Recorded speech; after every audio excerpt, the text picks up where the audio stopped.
बच्चों, एक बार पुनः आप लोगों का स्वागत है सुभागी देवी माध्यमिक विद्यालय इलाहाबाद ऑनलाइन क्लासेस में। मैं एएन वर्मा, सुभागी देवी माध्यमिक विद्यालय इलाहाबाद से।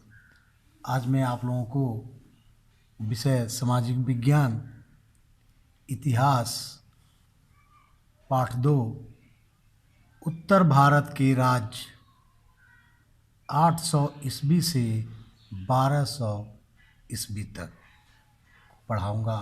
Kingdoms of north India 800 AD to 1200 AD। चलिए स्टार्ट करते हैं। 647 ईस्वी में हर्षवर्धन की मृत्यु के बाद उसका साम्राज्य कई छोटे छोटे राज्यों में बंट गया। इसकी मृत्यु के बाद, हर्षवर्धन की मृत्यु के बाद, कब? 647 ईस्वी में हर्षवर्धन की मृत्यु के बाद उसका साम्राज्य कई छोटे छोटे राज्यों में बंट गया। इस अवधि से लेकर 1192 ईस्वी तक भारत में राजनीतिक अस्थिरता का वातावरण था। इस अवधि में भारत में बहुत से राजा बने और इसी काल में भारत में बहुत से राजा बने।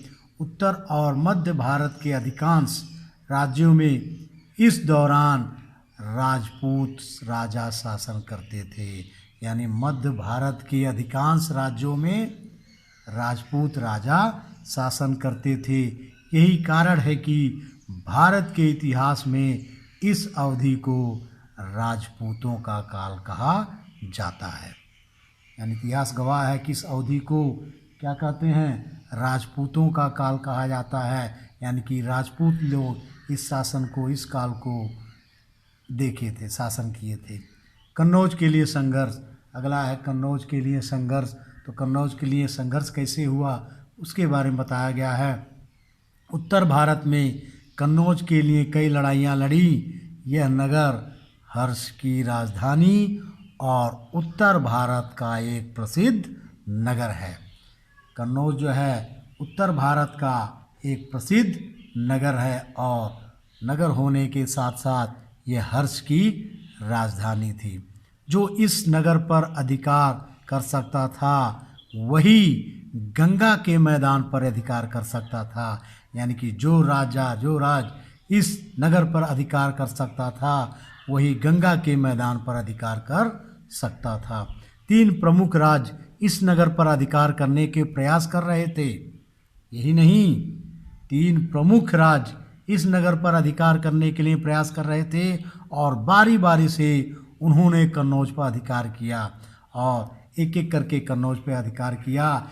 ये 3 राज्य कौन से हैं? राष्ट्रकूट, प्रतिहार और पाल थे। इनके संघर्ष को त्रिदलीय संघर्ष कहा गया है।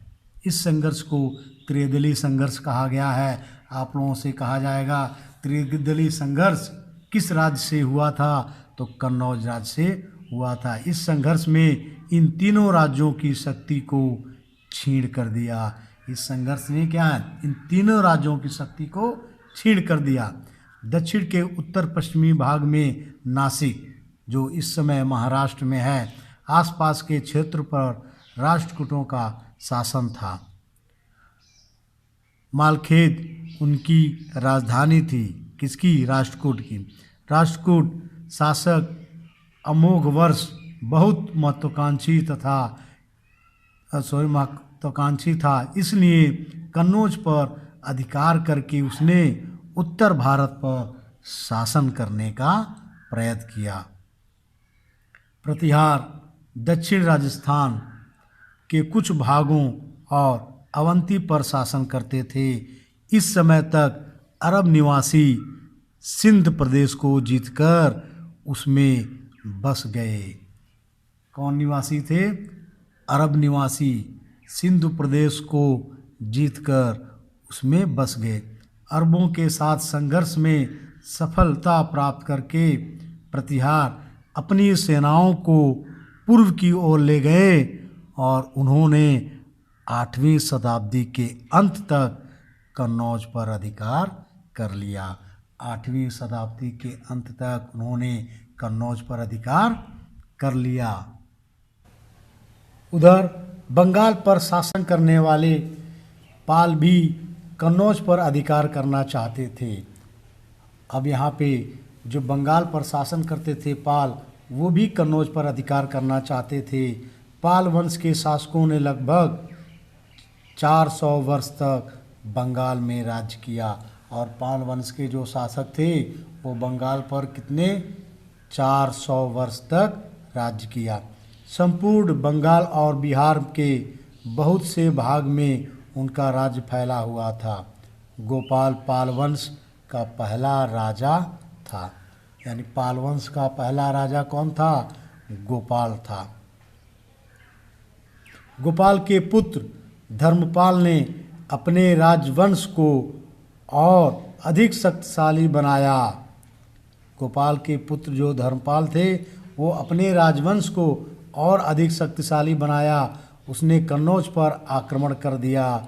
उसने अपने संरक्षित शासक को कन्नौज की गद्दी पर बैठाया।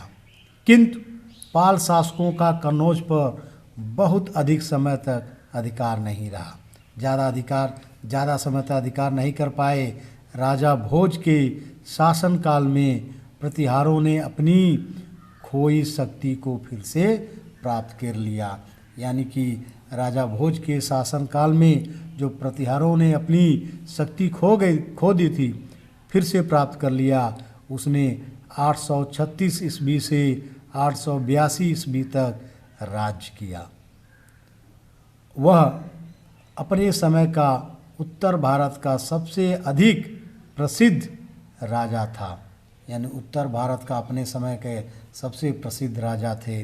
फिर भी जब भोज ने राष्ट्रकूट राज्य पर आक्रमण करना चाहा, तब प्रसिद्ध राष्ट्रकूट राजा ध्रुव ने उसको पराजित कर दिया। यही नहीं, जब भोज ने राष्ट्रकूट राज्य पर आक्रमण करना चाहा, तब प्रसिद्ध राष्ट्रकूट के राजा ध्रुव ने उसको पराजित कर दिया। भोज अपनी साहित्यिक रुचि और वैष्णव धर्म के संरक्षण के लिए प्रसिद्ध था। इससे कुछ सिक्कों में विष्णु के अवतार वराह के चित्र मिलते थे और उसने आदि वराह की पदवी भी धारण की थी। सन 916 ईस्वी में राष्ट्रकूटों ने पुनः कन्नौज पर आक्रमण कर दिया। दोबारा 916 में राष्ट्रकूटों ने पुनः कन्नौज पर आक्रमण कर दिया। इस समय तक कन्नौज पर अपना अधिकार स्थापित करने की इच्छा रखने वाले तीनों राज्य राष्ट्रकूट, पाल और प्रतिहार लगातार परस्पर युद्ध करते थक गए थे। आपस में युद्ध करते करते ये तीनों राज्य कमज़ोर होते गए और 100 वर्षों में इन तीन राज्यों का पतन हो गया। और 100 वर्ष में इन तीनों राज्यों का पतन हो गया, नष्ट हो गए राज्य। प्रतिहार बहुत से छोटे छोटे राज्यों में बट गया, जिसमें से कुछ का संबंध राजपूतों के उत्थान से है। यानी कि प्रतिहार जो है बहुत छोटे छोटे राज्यों में बट गया और इसमें से कुछ के संबंध किससे? राजपूतों के उत्थान से है। चलिए उन राजपूतों के बारे में हम पढ़ते हैं। राजपूतों का एक लंबा इतिहास है। अधिकतर इतिहासकार यह मानते हैं कि वे स्थानीय सरदार थे। अधिकतर इतिहासकार यही मानते हैं कि वह एक स्थानीय सरदार थे जो कुलों में विभाजित थे। उनका संबंध प्राचीन सूर्यवंशी या चंद्रवंशी राजाओं से जोड़ा गया है।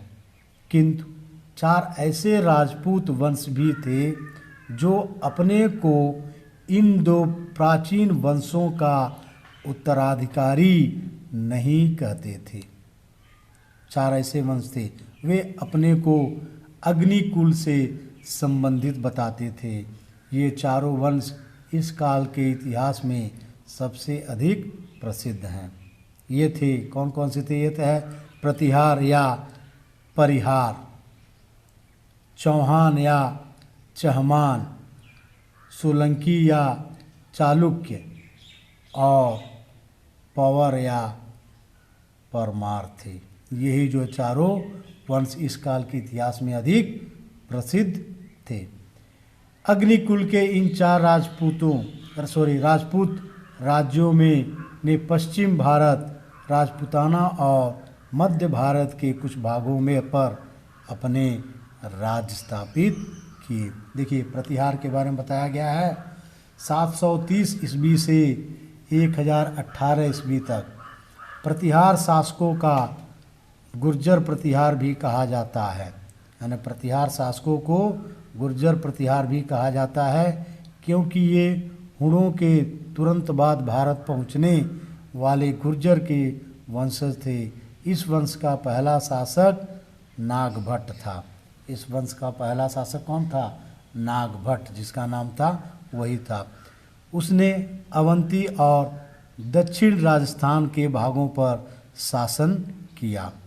नागभट्ट द्वितीय ने अंततः कन्नौज को अपने शासन में मिला लिया। इसने क्या किया? कन्नौज को अपने शासन में मिला लिया तथा अपनी राजधानी बनाई। वह कन्नौज को अपनी राजधानी बना लिया। भोज प्रतिहार शासकों में सर्वाधिक शक्तिशाली था। भोज जो है प्रतिहार शासकों में सबसे शक्तिशाली था। मिहिर भोज 836 से 885 तक उन्हें शासनकाल किया। ने प्रतिहारों की प्रतिष्ठा को पुनः स्थापित किया।